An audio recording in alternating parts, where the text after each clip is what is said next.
여러분, 요즘 증시에서 가장 뜨거운 기업이 어디일까요? 맞습니다. 바로 SK 하이닉스입니다. 주가는 연일 급등하고 있고 시가총액은 256조 원을 넘어서며 사상 최고가를 기록했습니다. 여기에 직원 1인당 성과급이 무려 1억 원씩 지급된다는 소식까지 전해졌습니다. 요즘은 모든 취준생들이 가장 가고 싶은 기업 1위로 꼽는 회사, 바로 SK 하이닉스. 그런데 여러분 믿으시겠습니까?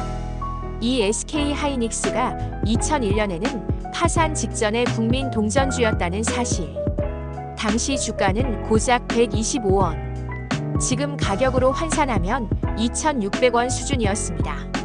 그때에 비하면 지금 주가는 135배 오른 셈이죠.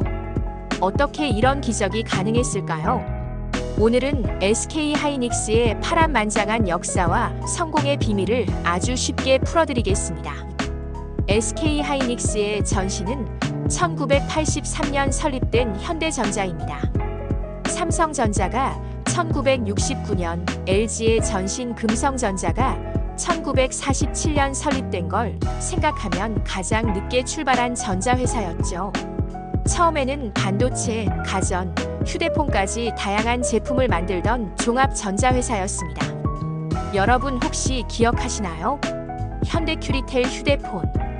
또 지금은 중국 하이센스에 넘어간 하이디스 디스플레이도 현대전자 소속이었습니다. 하지만 1998년 IMF 외환위기가 닥치면서 상황은 급변합니다. 정부는 빅딜이라 불린 산업구조 조정을 추진했고 그 결과 현대반도체가 LG반도체를 인수하게 됩니다. 문제는 여기서 생겼습니다. LG반도체를 인수하는 과정에서 막대한 부채가 발생했고 현대전자는 2000년대 초에 사실상 부도 위기에 빠지게 됩니다. 2001년 당시 매출은 4조 원. 그런데 적자가 5조 원. 부채는 무려 7조 원. 상황이 이렇다 보니 시장에서는 현대전자는 망했다는 말까지 돌았습니다. 주가도 125원까지 폭락해 투자자들 사이에서 국민 동전주라는 별명까지 붙었죠. 이 위기를 계기로 현대그룹은 반도체 사업에서 손을 떼고 2001년 하이닉스 HYNIX라는 새 이름으로 독립합니다. 여러분, 여기서 흥미로운 질문 하나 던져볼게요. 그때 하이닉스를 외국 기업에 팔았다면 지금의 하이닉스는 존재했을까요? 당시 유력한 인수 후보는 미국 반도체 기업 마이크론이었습니다. 2002년 이사회는 마이크론의 회사를 40억 달러 약 4조 원에 매각하는 안건을 논의했는데요. 재미있는 건 여론조사에서도 매각 찬성이 과반이었습니다. 교수, 금융업계 종사자 1000명 설문에서 56.6%가 매각 찬성, 독자 생존은 43.4%였으니까요. 그런데 최종적으로 이사회는 매각안을 부결합니다. 이사회, 경영진, 노조가 한 뜻으로 독자 생존을 택한 겁니다. 위험한 선택이었지만 결과적으로는 이 판단이 한국 반도체 역사의 큰 분기점이 됐습니다. 2002년 외환은행 출신 우이재 대표가 CEO로 취임합니다. 그가 한 일은 단호했습니다. 극단적인 비용 절감 인력 구조 조정 사업 재편. 그 결과 하이닉스는 3년 만에 흑자 전환에 성공합니다. 2005년에는 워크아웃에서 졸업하고 글로벌 점유율 2위에 오르게 되죠. 여러분, 이 장면에서 중요한 교훈이 있습니다. 아무리 위기라도 집중과 선택을 통해 기회는 다시 온다. 하지만 위기는 끝나지 않았습니다. 2008년 글로벌 금융위기 이후 디램 가격 폭락이 벌어졌습니다. 이른바 2차 치킨 게임. 디램 가격이 10분의 1로 떨어지면서 하이닉스는 또다시 존폐 위기에 몰립니다. 주가는 6,700원까지 떨어졌죠. 자금은 부족하고 투자는 해야 하는데 돈이 없었습니다. 정상화를 위해선 결국 새로운 주인이 필요했죠. 2012년 마침내 SK텔레콤이 하이닉스를 인수합니다. 그리고 SK 하이닉스라는 새로운 이름으로 출발합니다. 이 인수가 가져온 효과는 크게 두 가지입니다. SK텔레콤은 현금 창출력이 국내 최고인 회사였습니다. 덕분에 SK하이닉스의 신용등급이 올라가고 자금 조달 비용이 낮아졌습니다. SK그룹은 신주 인수로 2조 3천억 원을 투입, 대규모 설비 투자가 가능해졌죠. 은행 지배체제에서 벗어나 엔지니어 출신 CEO 박성욱 대표가 등장합니다. 그는 협업과 토론을 강조하는 문화를 만들었고 돈이 안 된다는 이유로 외면받던 HBM 고대역 폭 메모리에도 과감히 투자했습니다. HBM의 역사는 드라마 그 자체입니다.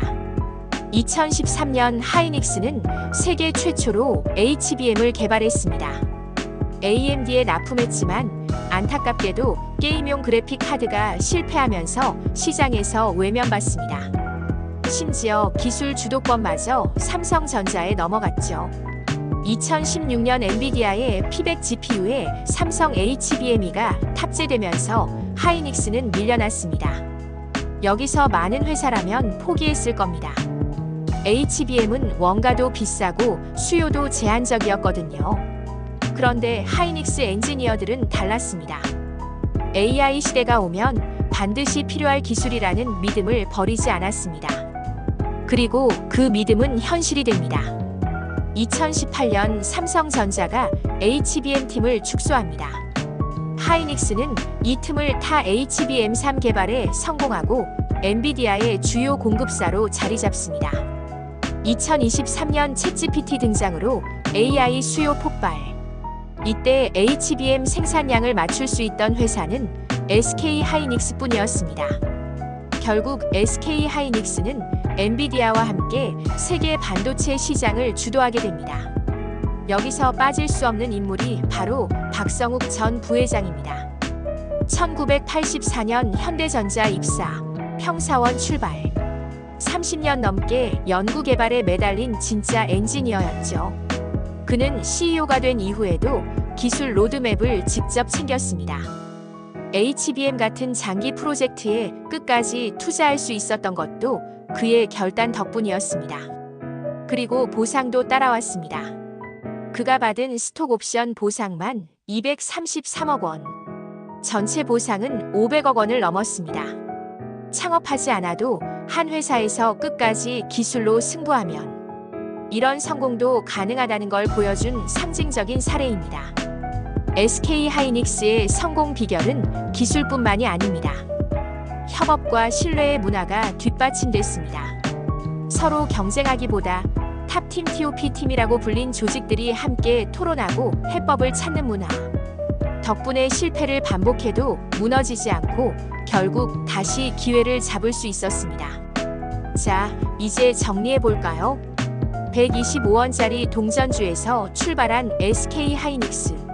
수많은 위기를 겪었지만 엔지니어의 신념, 기업 문화의 혁신, 그리고 기술에 대한 믿음이 오늘의 성과를 만들었습니다.